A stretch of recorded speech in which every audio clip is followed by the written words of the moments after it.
You were late again, so you still owe me an hour. Get in. Frick! We're hearing reports of an incident at the Agnian Tower.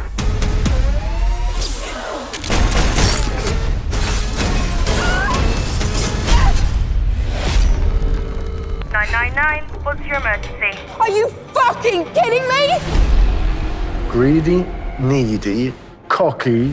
We're going to shine a light on your crimes. So you will be worthless. Cheers.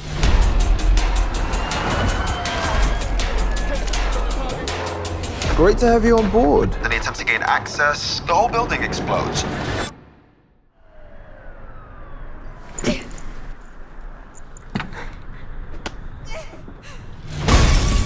Someone got inside. One of the cleaners. Find them. Okay, Joey, get a grip. Your brother needs you. Put it down.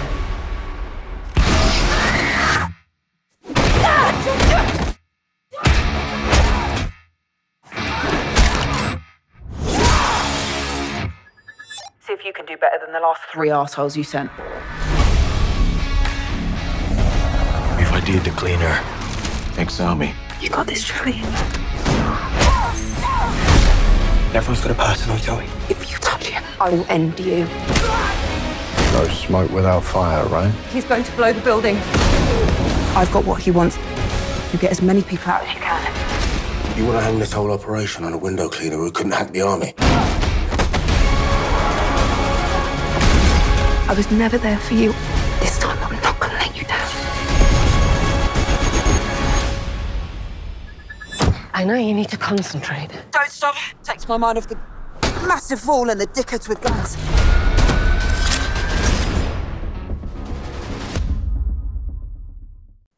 Hello, everyone. My name is Heather Hurt with the NRW, where nerds rule the world, and I am here with, as a One Piece fan, someone who's really exciting for me, Taz Skylar, who plays Noah Santos in the upcoming movie Cleaner. How are you today, sir? I am very well, thank you. All the better for seeing you. How are you? Oh, thank you. I'm great. I know it's not the point, but when I saw your name, I was just like, my producer's like, "Do you want to talk to him?" And I'm like, I have 3 One Piece tattoos. Nah, I don't want to talk to him. That's amazing. That's awesome. What are the tattoos? I have they're all Jolly Rogers. I have Ace's Roger, Robin's Jolly Roger, and Luffy's. So I'm very excited. Cool. I'm competing for a spot of real estate, man. We need to get a Sanji one on there.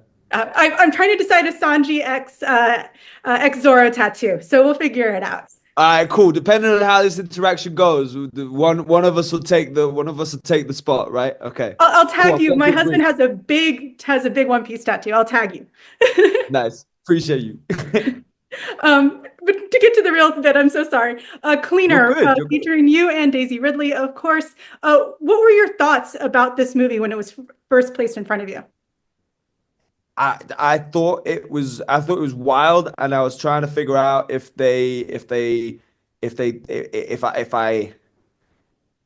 was trying to figure out if I was a mistake, and I was trying to figure out once I did get it, it felt like I'd robbed the bank and nobody was asking me for the money back. So I was just gonna go as far as I could with it because it felt like nobody was stopping me. You played a very interesting character. Noah he's an environmental terrorist, which that's such a contradiction. When you were first reading him, what were the thoughts going through your head? I guess at first I thought I knew who he was, and I thought I knew exactly where his story was going to go. Then I think I was surprised by the fact that none of what I thought was true. Then I thought yet again I knew what he was going to be and how he was going to go. And then he surprised me yet again by being way more profound and complex and logical than I also thought he was going to be. And I thought being able to, because I essentially get to play 3 characters within this one character, and it's very rare that you get to do that within such a short space of time. In a script that's really well written, and I just thought I just thought I'm not sure I'm actually going to be able to I'm not sure I'm going to be able to do this that well. So I'm really going to enjoy giving it my best shot. What, while you were going, just off of that statement, while you were going through the process, you were learning the character, what surprised you about yourself while you were developing this role, while you were being directed? I was surprised at my capacity to understand evil. And I say that half jokingly because I honestly don't think that he's evil. I think he's as a character, I think he is under the firm belief that he is a hero in his own story, and that the things that he's doing is not out of malice. But I guess one of my biggest kind of like imposter syndrome things with Noah from the get-go was just the fact that Clive is such a presence, both in real life and in every role that he plays, and he's also quite literally like a very large human being. Like he towers over me. He's so tall and big that I just wasn't sure how I was going to achieve the aura of somebody who you would believe and convincingly who you would convincingly believe would be able to be formidable in the face of someone like Clive's character and like Clive. Because I knew it was never going to be like a strength thing, because the script was originally written in a way where it was like Simba v Mufasa. Sorry, not Simba v Mufasa. Mufasa v Scar. Like that's how the script was written. But then as soon as the role was mine, it wasn't Mufasa v Scar anymore. It was like Mufasa v Simba. and you know, I was just trying to figure out how to make it believable that Simba could do what he does. Mm-hmm. Wow, you did a great job. You did a really good job. To touch on what you were saying, one of the very interesting facets of this film is it's that borderline, it's that gray area. What truly is evil versus what is good? You have this great monologue where you talk about, you know, how I can't go into spoilers, but you have this great monologue at the end where Noah explains what he wants to do. How did it feel with those final words when you personally realized what his end goal was? When I read them, you mean, or when I said or when you were acting them, how you were giving off those emotions? I mean, in a first instance, if I'm being completely honest and candid, I was just glad that I was able to get through it and remember all the lines, because it is long, and I'm standing there like Martin's staring right at me, and I'm thinking like, oh wow, like this is such a large piece of dense, well-written text that I want to be able to do convincingly, and there's so many complex ideologies and thoughts and dexterity involved in that one, 3-minute sequence.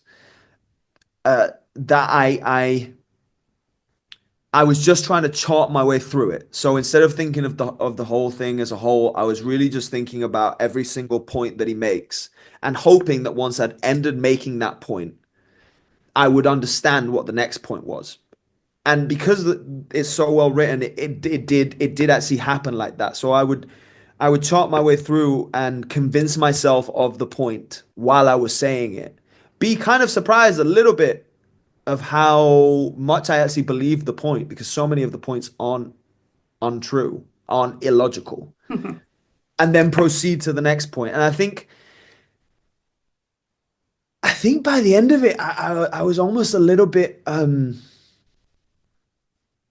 sad, and sad isn't the right word, but disenthused with humankind. because what he was saying wasn't wrong. And I felt a little bit ashamed to be human, or in a way, and also hoped that what he was saying could become not as true as time went on, as opposed to become more true.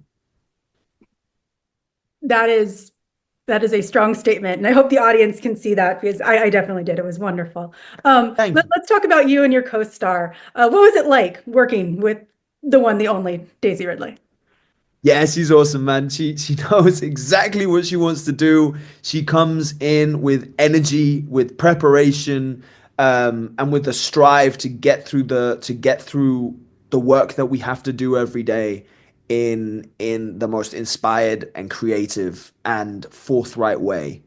And it really kind of sets a tone for everybody trying to do their best work. And everybody trying to not just do the most achieve the most creative version of what they can do, but also to come already with ideas on how you want to achieve that. She was a great captain to the ship. Absolutely. Gotta pull that one in there, of course. I was wondering if you were going to pick up on it. No, of course. You could even go Star Wars a wee bit on that. If only I knew more Star Wars references. Oh, there we go. Okay, well now we have to educate on the other side of nerddom here. You two have a really fun fight scene somewhere in the movie. Not giving any spoilers away. It just happened. And it's not like y'all have a lot of physicality in the movie, but there is some good fighting. You've done fighting sequences in many things, including One Piece, of course. What was different about what you did in this film and what you were learning in this film versus what you've done previously? I think what I've done previously is really centered around the most anti-gravity version of fighting, like the version of fighting that involves the most showmanship and that involves the most creative way of essentially dancing with another partner to arrive at an end, which is usually that my character wins. And in this one, it was much less about jumping, flying, spinning kicks and fancy creative moves that probably would never work in real life. And it was much more about achieving a convincing look, achieving like a convincing aesthetic for the way that we were fighting, and that we believe that these two characters would interact like this in this situation, and this is how the fight would work, while still also making it kind of like giving it a movie spin, like it is a Martin Campbell movie at the end of the day, and the choreography has to be creative and it has to be slick, but always remaining within the realms of reality. So there's a lot more bruises involved. There's a lot more contact involved. There's kind of the margins of error are a lot thinner as well because you're not really relying on wires to help you fly through the air or do the work. Everything is very much like on the floor for the taking, and it made me realize how much not that previously I hadn't realized kind of how much is down to the performer, but sometimes in those bigger set pieces are almost easier to do in like fantasy projects, because as long as you can just do something with confidence, sometimes the mechanism, i.e. the wire, will just pull you through it. The only thing you have to do is not hesitate. Whereas in stuff where you're not relying as much on a wire, it's much, you have to get the sequence right. And get the sequence right doesn't just mean do the sequence in order. It means do the sequence in order, but also hit at the exact right spot, which isn't always actually where you're, say if I'm hitting on a rib and that's where I'm supposed to be, I might have to remember to hit closer to the middle of her stomach, because the way the camera's kind of positioned makes it look like I'm hitting the rib. So if I actually do hit the rib, it looks like I missed. So it's about remembering where all of those placements are in the order of the sequence and getting them right so that the take can be as long as possible without cutting, which is like a little medal of honor that I think everybody kind of takes to see how, like that John Wick thing of how long can you go without cutting to kind of prove that you did this all for real. So it was just a completely different set of circumstances and a completely different thing that we were trying to achieve. Awesome. Well, it was a lot of fun to watch. My husband's very jealous that I got to watch it already. Did you show it to him? You didn't watch it with him? He's at work. It's fine. Fair. He'll get it. The movie comes out in a little over a week as of when we're recording this. But Cleaner arrives in theaters on February 21st. Taz, thank you so much for your time, and we will talk to the audience soon. Thank you so much. Thank you, man. Thank you for your time, and I hope you have a wonderful rest of your day. Thank you.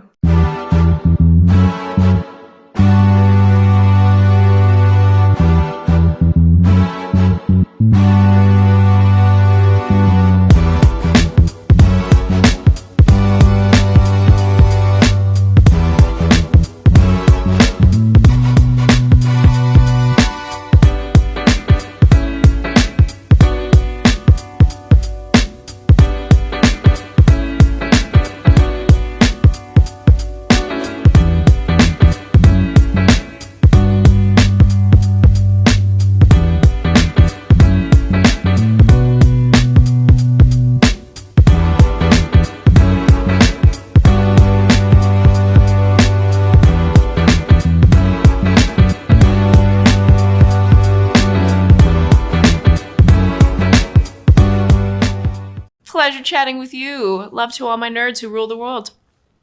Yeah. Nerds rule the world. Yes, we do. Thanks. Nerds rule the world. Thank you. I love the nerds ruling the world, so more power to you. Patrick, what up, man? And yes, they do. Nerds rule the world, kid. Yes, you know sir. Thank you. Awesome. Kuya P, nerds rule the world. Hello. Yes, they do. Yes. Oh, nerds rule the world. I got. It's in the title of your show, like nerds rule the world. Like I want more black weirdos on screen, and I don't feel like we ever get to see that very much. Thank you so much. Nerds do rule the world. Yes. Thank you. Thank you, nerds rule. Love it. It's your boy Kuya P, nerds rule the world. Thank you so much, guys. I appreciate you. They rule the world, all right. Yes. Take care, Tony. Thank you, guys.